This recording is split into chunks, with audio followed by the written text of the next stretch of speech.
Bom, o negócio é o seguinte, esse capítulo... Água? Não, eu tenho aqui, obrigado, vou beber aqui já, obrigado. Tem outro copo. Esse capítulo eu chamei de Baixo Descendente, o Bom Clichê. Bom, o que acontece? Eu trouxe até um livro aqui, para usar como referência, que fala sobre desse capítulo em questão. Eu vou citar uns trechinhos rapidamente para ilustrar a ideia. Inclusive, tivemos a oportunidade, eu e meu amigo Sérgio, de assistir a palestra desse rapaz aqui, o Alex Ross, né, que escreveu, além desse livro aqui, Escuta Só, que é um livro de artigos, né, de textos dele, vários. Ele tem um livro fabuloso chamado O Resto é Ruído, que abarca, né, um calhamaço desse tamanho, abarca toda a produção, quer dizer, o principal da produção do século XX da música de concerto, né, música, um negócio, ele vai lá, ele começa lá em Richard Strauss, né, que portanto século XIX ainda, e vai entrando pelo século XX, o capítulo sobre Sibelius, então é uma maravilha. Então o cara, ele tem um conhecimento enciclopédico mesmo, tanto que ele cita música pop, ele conhece tudo, né? Não é só restrito à música de concerto e tal, música clássica, né? Como que é. Então, essa questão do baixo descendente é muito interessante, porque é uma coisa que é uma linha, né? Basicamente, é um determinado caminho melódico, né? Que ele vem...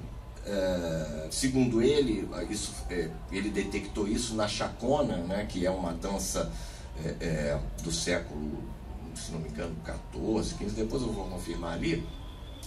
E isso, a presença disso no blues, né, desse caminho melódico, até chegar ao Led Zeppelin, né, quer dizer, a mesma linha, o mesmo caminho, né. Vou mostrar aqui rapidamente. Então, o capítulo que ele cita isso chama-se Chacona, Lamento, Walking Blues, Linhas de Baixo da História da Música. Bom, aí ele fala, né, do início do século... Não, foi mais tardio, né? Início do século XVII, né? Ele fala vai falando da chacona, né? Fala do ostinato, né? Que é um motivo, uma linha de baixo, ou progressões de acordes que se repete de forma insistente. Aí ele cita obstinada. Então eram várias danças da época, né? A sarabanda, a bergamasca, a folia e tudo mais, mas a chacona tinha essa característica mais marcante. Aqui ele dá um exemplo, né? A carreira tortuosa da chacona cruza muitas vezes com a de outra figura ostinata, que é o bassolamento. Trata-se de uma linha de baixo repetitiva que desce o intervalo de quarta, às vezes seguindo os intervalos de modo menor. Ele dá dois exemplos aqui, um cromático, né?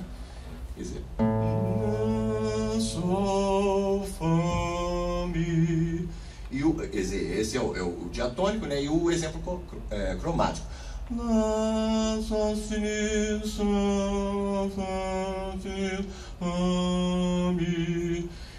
Então, ele cita que esse tipo de caminho, que foi muito usado, e até hoje é muito usado, né? Ele transformava, no caso da chacona em particular, ele se transformava num lamento fúnebre, né? Tudo que tinha toda uma densidade, né? Ele cita inclusive o Stravinsky, né? Aqui, para vocês entenderem melhor, esse parágrafo é o seguinte, ele fala: os teóricos nos advertem que a música não é uma arte referencial, que suas propriedades afetivas dependem de associações extramusicais. De fato, com uma mudança de variáveis, uma chacona barulhenta pode se transformar num lamento fúnebre. Nada é fixo no veículo. E aí, abre aspas, considero a música, por sua própria natureza, impotente para expressar qualquer coisa. Isso são palavras do Stravinsky, né? Precavendo-se de interpretações sentimentais. Mas aí ele cita o próprio Stravinsky, né, que quando compôs o lamento da abertura do balé Orfeu dele, ele buscou a mesma figura descendente de 4 notas, que representou a dor durante pelo menos 1000 anos. Então, ele vai mostrando que aqui ele cita um outro trechinho também, a música de abatimento e tristeza em especial é difícil de não ser identificada. Quando alguém chora, em geral faz um ruído que desliza para baixo, depois salta para um tom ainda mais alto para em seguida descer novamente. Quer dizer, o choro é mais ou menos isso, né? Aquele...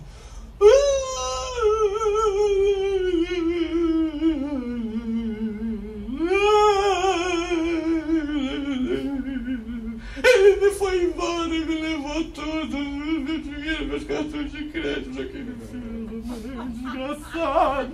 Então tem essa ideia, né, no choro, né, de salto e descendente.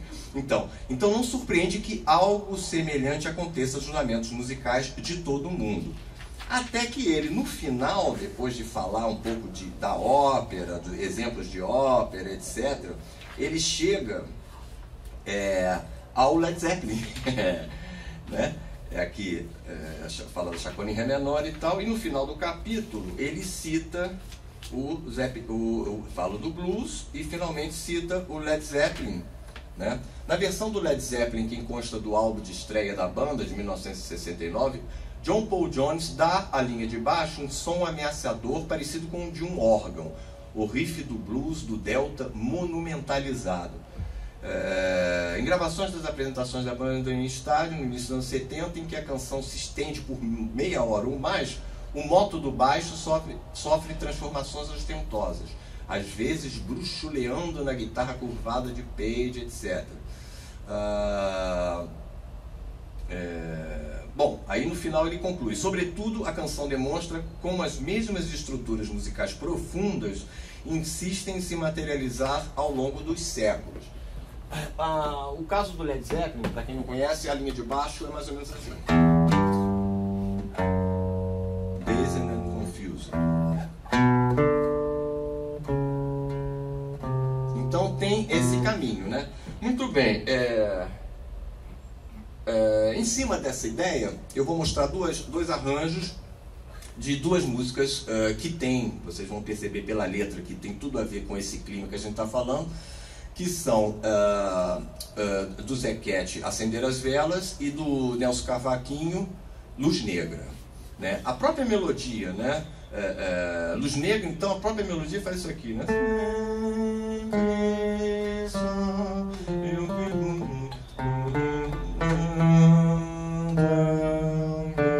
Que sofra como eu também e não consigo achar ninguém. Ela caminha o tempo todo para baixo, né? Assim como Acender as Velas também. Vou tocar um pouco das duas então. Acender as velas já é profissão. Quando não tem samba, tem desilusão. Acender as velas já é profissão. Quando não tem samba, tem desilusão.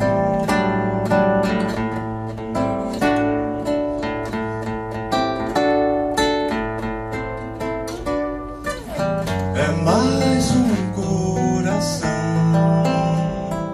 que deixa de bater. Um anjo foi pro céu. Deus me perdoe, mas vou dizer.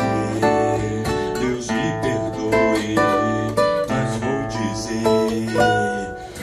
O doutor chegou tarde demais, porque no morro não tem automóvel pra subir, não tem telefone pra chamar e não tem beleza pra se ver. E a gente morre sem querer morrer. E a gente morre sem querer morrer. Acender as velas já é profissão. Quando não tem samba, tem desilusão.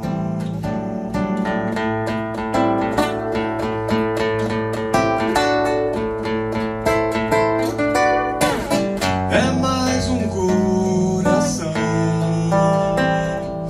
que deixa de bater. Um anjo foi pro céu.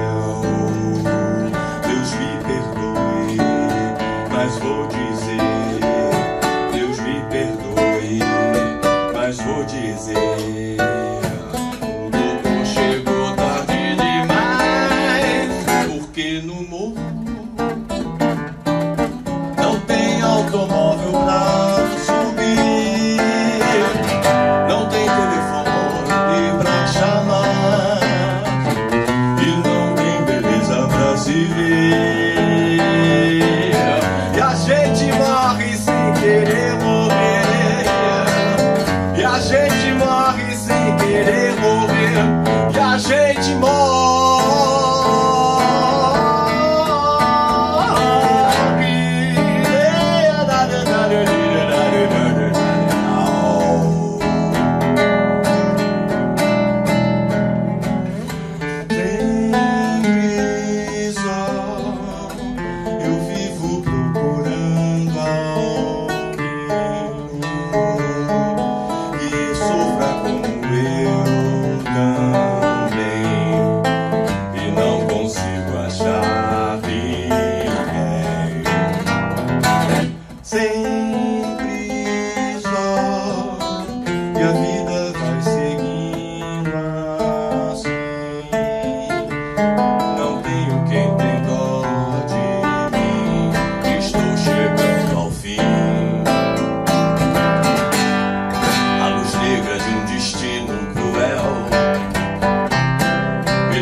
Palhaço do amor, sempre só, e a vida vai seguindo assim. Não tenho quem tem dó de mim, estou chegando ao fim, estou chegando ao fim, estou chegando ao fim. Estou chegando ao fim.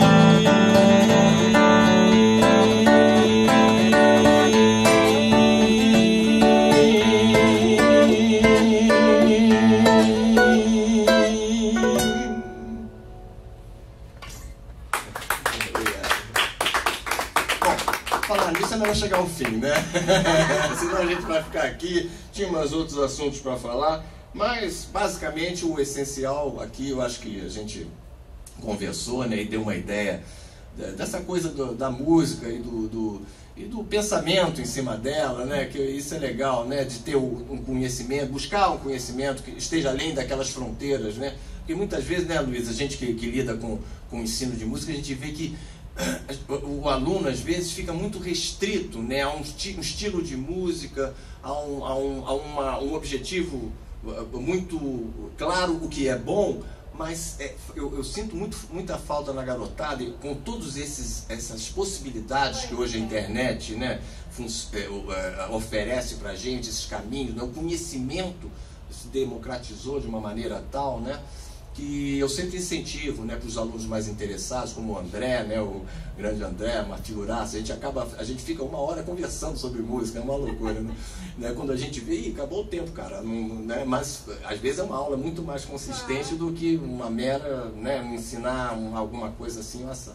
Então, enfim, eu acho que eu pretendo, sei lá, né, aprimorar, enxugar mais isso aí, porque eu acho legal fazer esse tipo de coisa, né, inclusive nos cursos, né, nas aulas, assim, nos cursos de música principalmente, para dar esse estímulo, né, abrir possibilidade, abrir exatamente as possibilidades, ver que as coisas não estão separadas, não estão estanques, né, porque isso, na verdade, essa coisa dos estilos de música e tudo mais, foi uma coisa muito imposta pelo mercado, não é uma coisa natural, né? O mercado acabou impondo muito isso, separando tudo em compartimentos. Então você tem a tribo do rock, você tem a tribo do choro, você tem a tribo do jazz, né? E quando na verdade é uma tribo só, né?